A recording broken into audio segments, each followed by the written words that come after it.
re-revise na ba natin ang buong Constitution? Hindi naman, di ba? Ilan ba ang economic provisions, Kong Ted? Konti lang, di ba? Oh, apat. You need a roadshow for that. You listen, in this case, I think, the proper resource persons, we're talking about economic provisions. Okay, let's listen to the fathers of the Constitution to learn about their intent. We listen to economists. We listen to potential investors. O, di ba, sapat-sapat na yon. And then you connect the dots and use your intelligence and put it to a vote. Pero roadshow, honestly. And also, it's a matter of efficiency. Sabi ko nga dito malinaw, who is in command? The speaker. Meron tayong legislative agenda ng president. Out of the 20, ilan ang ating na-fulfill? 94%, right?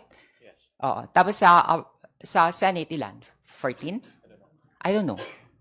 Legislative bottleneck, much? O hindi naman, di ba? Wag sana. Ang kailangan natin, malinaw. The speaker gives the command, majority floor leader schedules it.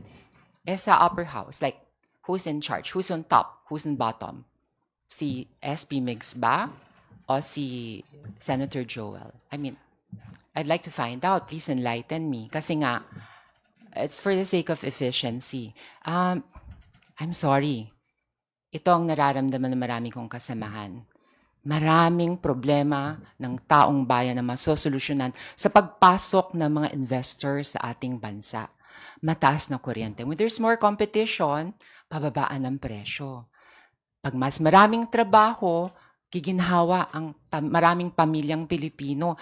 Ito na nga ang solusyon. What are we waiting for? Mag-roadshow muna tayo. Parang hindi naman yata pasok sa equation yung roadshow na yan. So, ang message ko lang itong Valentine's Day, show the love. Kung mahal mo ang taong bayan, you will not be too relaxed. You will work with a sense of urgency, efficiency, very important, and you will walk the talk. When you say you want to amend these economic provisions, if there is a will, there is a way.